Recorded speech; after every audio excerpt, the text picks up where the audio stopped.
Di sini kami dari Tagana Kabupaten Aceh Tengah memasang satu unit tenda untuk sarana sekolah darurat Min 4 Aceh Tengah,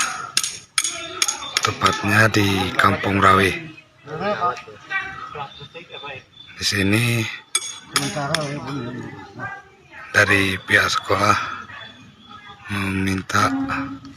permohonan kepada instansi pemerintah untuk mendirikan atau membangun yaitu tenda dipergunakan untuk fasilitas belajar mengajar